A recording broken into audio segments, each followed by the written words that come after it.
네, 여러분 잘 쉬셨어요? 이제 이어서 방금 전에 제가 교수학습 영역, 교육공학까지 해서 이제 한번 정리를 해드렸잖아요. 그 중에서 여러분에게 이제 시험에 날 만한 거 실제적인 도움을 제가 주에 하나씩 드린다고 했잖아요. 지금 하나 드리려고 하는데 아까도 말씀드렸지만 어떤 거? 인지적 도제에 대해서 말씀을 드리려고 합니다. 이 도제하면 여러분 어디서 떠오르세요? 이건 서양 교육의 중세 교육에서 온 거잖아요. 사실 서양 교육의 중세 교육에서 보면 우리가 뭐 크게 르네상스부터 많이 집중을 하지 중세 교육 자체는 많이 집중을 안 하잖아요. 하지만 여기에서 나온 것처럼 이 도제 교육, 또 하나 기사도 교육, 그리고 수도원 교육, 뭐 요 정도는 우리가 한 번쯤 살펴볼 만한 가치가 있어요. 이 도제 교육 같은 경우는 훗날 기술 교육 발전에도 많은 도움을 주기는 했죠. 그런데 교수학습 파트로 오면 지금 나온 것처럼 이 인지적 도제 한 번쯤 생각을 해볼 만하고요. 이 인지적 도제라고 얘기하는 게 기존의 도제가 견습공의 단계가 있고 이때는 돈을 지불하는 거죠. 그리고 일정량의 페이를 받으면서 다녔었던 직공의 시기가 있고, 그리고 이제 장인, 마스터의 시기에서는 어떠한 심사를 거쳐갖고 독점적인 원료의 공급권이라든가 이런 걸 받게 되는 거죠. 그래서 보면 견습공, 직공, 장인, 기술 교육을 체계적으로 했었다. 이러한 어떤 마스터가 가지고 있는 전문적인 어떠한 그 능력, 근데 그게 인지적으로 오니까 고등적인 비판 능력, 사고 능력, 이것을 가지고 어때요? 구성주의 학습 모형을 갖고 왔단 말이야. 그게 인지적 도제. 참고적으로 보자면 이 기사도 교육 같은 경우는 포인트가 뭐예요? 우리가 전인 교육이다.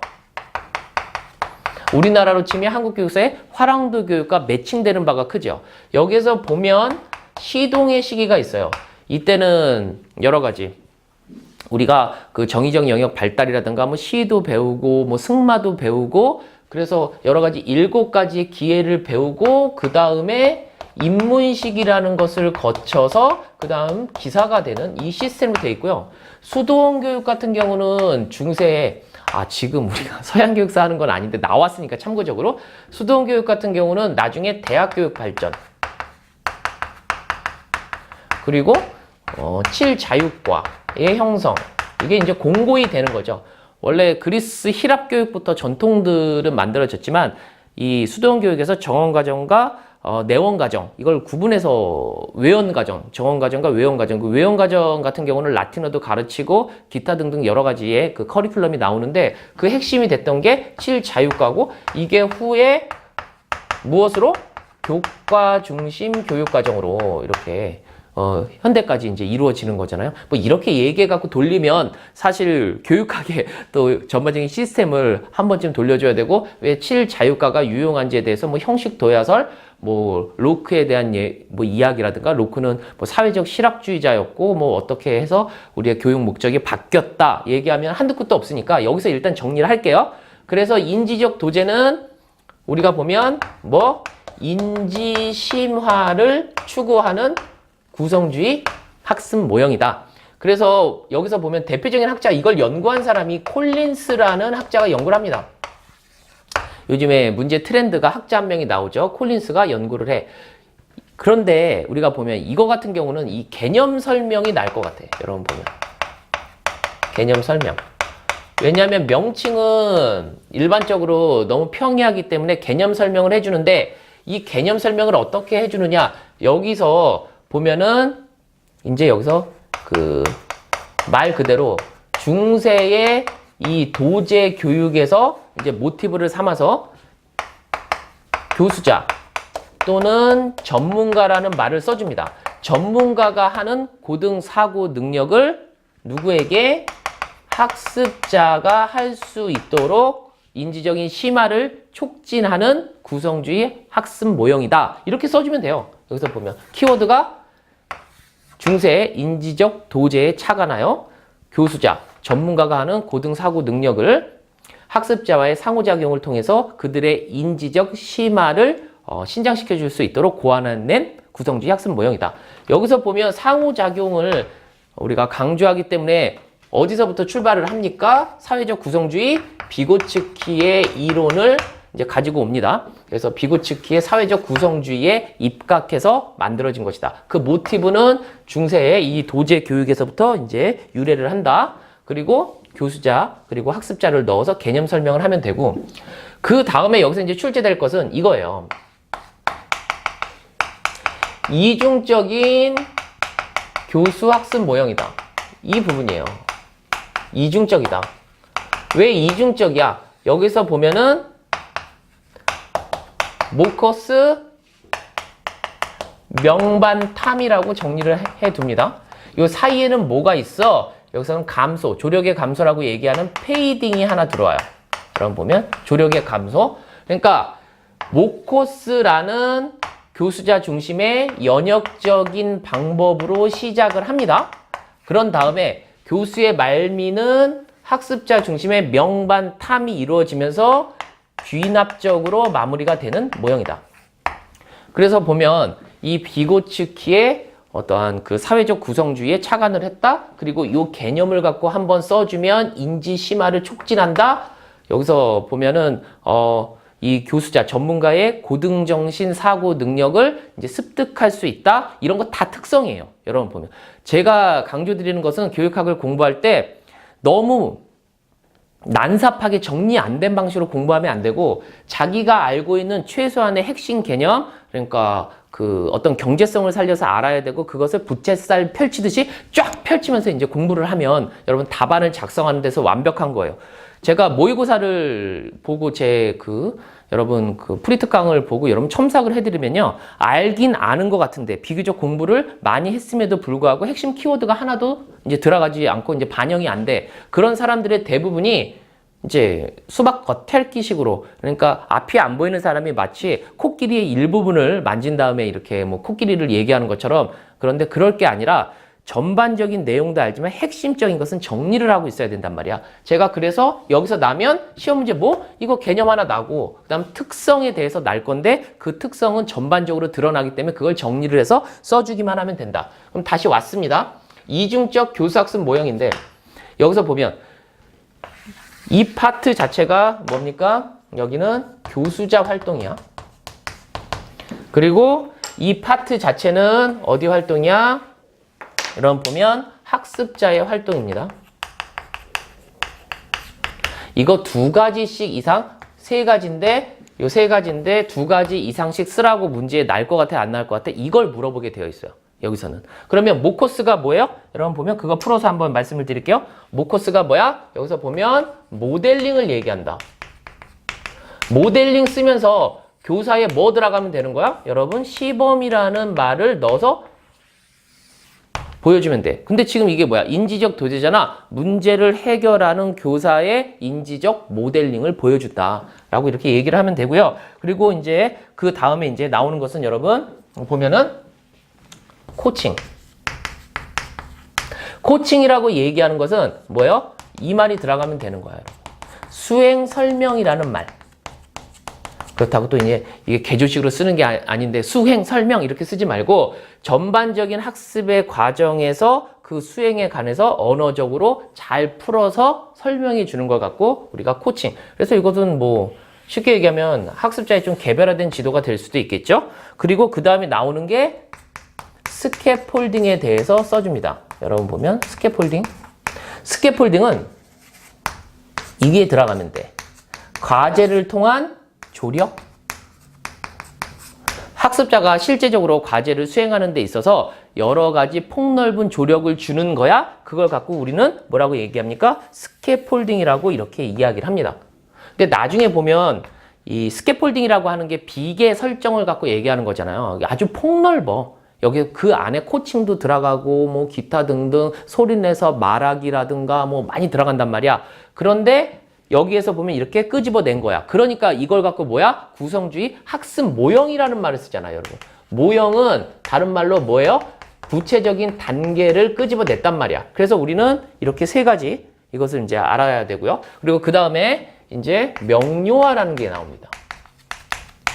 이제 학습자 활동으로 왔지. 그럼 명료화라는 게 뭐야? 무엇을 배웠는지 스스로 설명이야. 학습자가.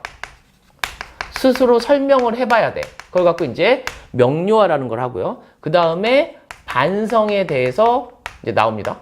반성이라고 이야기하는 것은 다른 말로 뭐예요? 무엇이 부족한지 성찰을 해보는 거예요. 자신의 부족한 부분에 대한 성찰을 이렇게 합니다. 그리고 부족한 부분에 대해서 스스로 탐구를 하게 되겠죠. 그럼 탐구를 하게 되면 여기서 뭐예요? 개별화된 과제 수행을 또 합니다.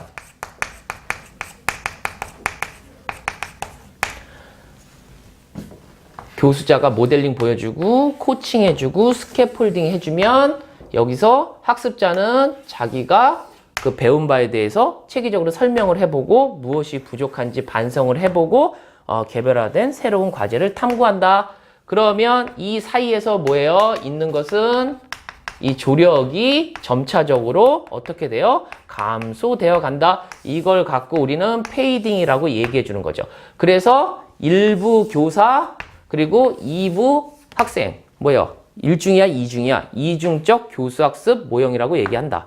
이렇게 해주다 보니까 어때요? 체계적인 방법에 의해서 전문가들이 가지고 있는 인지적인 어떠한 고등적인 이러한 분야를 우리가 초심자들도 우리가 학습자들도 쉽게 따라하거나 배울 수가 있다. 이런 방법으로 여러분 이미 배워왔어. 어디서? 학원 등지에서 다 이런 방법으로 배워왔다라는 거죠. 그래서 이러한 방법이 거의 여러분 뭡니까?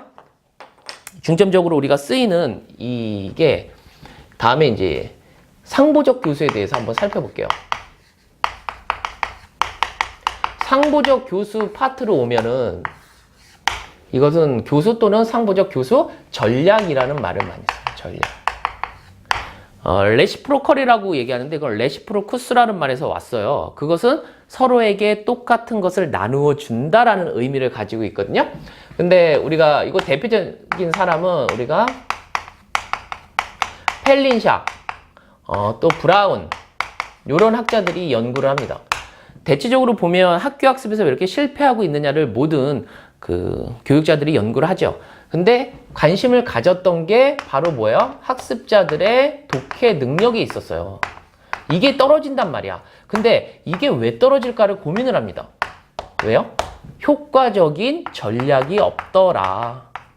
그래서 이 전략에 대해서 교사들이 안내를 하고 시범을 보인 다음에 어때요? 교사들이 하는 역할을 학습자에게 주는 겁니다. 그래서 모든 학습자가 그러한 역할을 수행하고 그리고 교수자가 적절한 조력을 주고 하다 보면은 뭐가 되는 거야? 이 독해 능력이 향상된다는 거야. 역시 보면은 여기 보면은 비고츠키의 사회적 구성주의 이론의 바탕을 깔고 있는 거죠. 여기서 보면은 이 전략이 매우 중요하겠지. 이렇게 보면 하나가 질문하기인데 또는 이거 질문 생성이라는 표현으로도 이제 많이 나올 수 있습니다.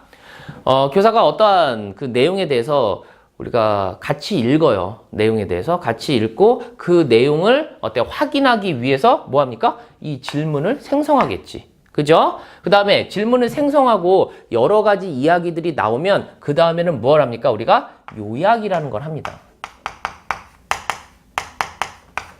요약을 하고 우리가 배운 내용에 대해서 최종적으로 무엇을 합니까? 여기서 보면 아까도 나왔었어. 명료화라는 걸 해줘요.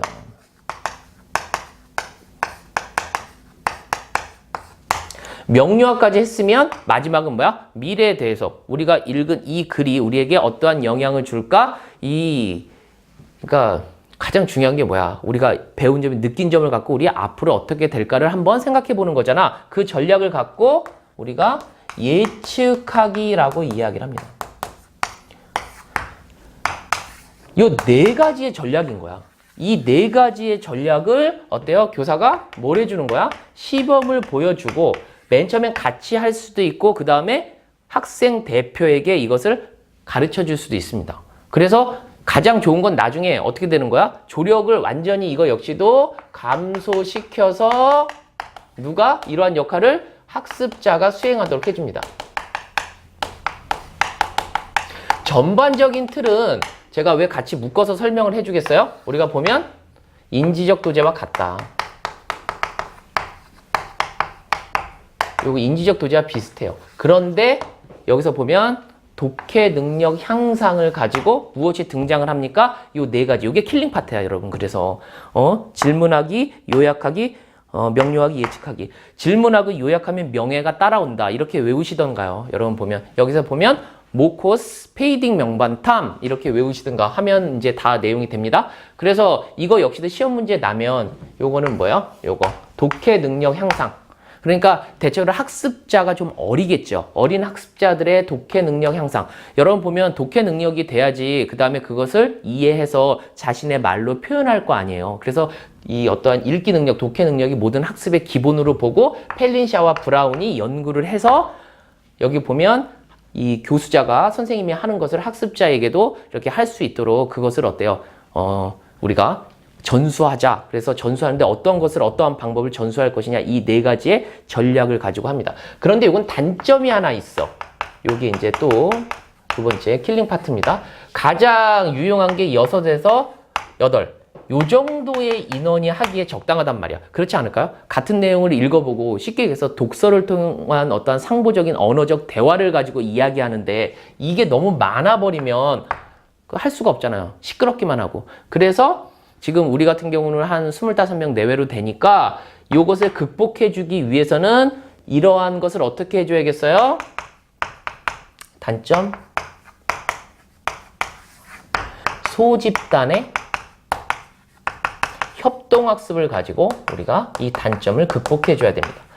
시험 문제 나면 이게 어떻게 나? 이게 명칭 하나 날 수 있고요. 이 명칭 갖고 이렇게 설명을 해보면 인지적 도제를 이렇게 그 저학년의 독해 능력 향상을 위해서 이제 적용한 방법이다. 그리고 교사가 처음에는 안내와 시범을 통해서 이제 이끌고 네 가지 전략을 충분히 시범을 보여준 뒤에 학습자에게 이제 그 수행을 할 수 있도록 조력을 감소한다. 여러 가지 방법을 이제 써주면 돼요. 나오는 걸 갖고 특징으로 써줘도 되고. 하지만 두 번째 킬링 파트가 단점이란 말이야. 단점이 소규모로밖에 할 수가 없어. 그러니까 소규모로 소집단을 이렇게 나누어주고 그 속에서 주도적으로 이제 활동하는 학생들, 그 학생들을 이제 잘 가르치고 그런 활동들을 그 다른 학생들에게도 저변을 넓히게 되면 원활한 뭐가 됩니까? 상보적 교수 전략에서 추구하고자 하는 독해 능력의 여기서는 이 학생들을 위해서인데 우리 궁극적으로 향상을 갖고 올 수 있다. 이 파트를 이렇게 정리를 해두면 그 어떤 문제가 나더라도 이제 여러분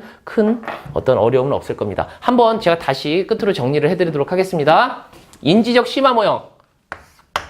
저건 상호작용 모형인데 인지적 심화 모형에서 인지적 도제 개념 설명할 수 있어야 되고요.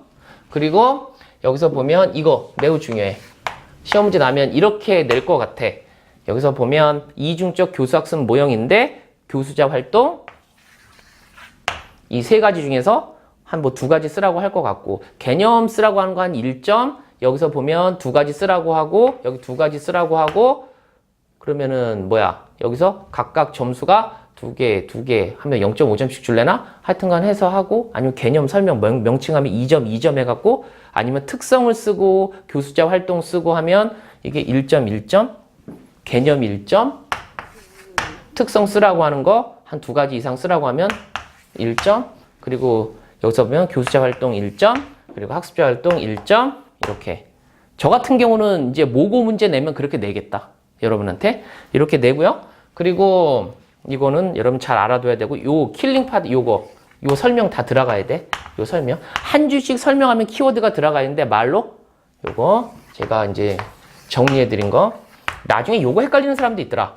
이 코칭과 스캐폴딩 내용이 비슷하지만 주로 수행과 관련지어서 개별화된 조력 다 비슷해. 근데 수행과 관련지어 코칭이라고 얘기하고요. 스캐폴딩은 주로 이 과제를 갖고 점검하고 조절해 주는 것을 이야기하고 그다음에 상보적 교수 파트로 와서는 상보적 교수가 뭔지 한번 설명을 해줘야죠. 그리고 특히 특징적으로 독해 능력 향상을 가지고 이제 고안해낸 방법이다. 그리고 전략으로 보면 크게 이게 이제 가장 큰 킬링 파트죠. 질문하고 요약하면 명예가 따라온다. 질문하기, 요약하기, 명료하기, 예측하기. 이것을 교사가 안내 시범을 보이고 점차적으로 학습자가 할 수 있도록 이제 이양하고 조력을 감소하고 또 학습 내용이 갑자기 어려워지거나 하면 교사가 개입할 수도 있습니다. 그걸 조절을 해주면 되는 거예요. 그게 꽉 막힌 모형이 아니다. 이렇게 보고요. 그리고 단점이라고 할 수 있는 것은 소규모로밖에 이루어질 수 없다. 그래서 그것을 극복하기 위해서는 소집단 협동 학습이 매우 중요하다. 여기까지입니다. 여기까지 여러분. 그래서 우리가 일반적으로 보면은 제가 상당히 이 교수학습 파트가 내용이 많아. 근데 그걸 구조화를 한번 돌려드려야 돼. 여러분 어려우시면요. 저랑 같이 공부하시면 되고요. 또 여러분 뭐 좀 부담스러우시면은 이렇게 무료로도 이 매주 일요일 여기서 강의가 시작되고 그게 끝나면 거꾸로 학습식으로 바로 월요일 날 강의가 이어지고요. 토요일은 제가 또 무료로 나와서 여러분께 또 질문도 받고 개별화된 또 지도도 해주고 제가 시험도 보고 하고 있습니다.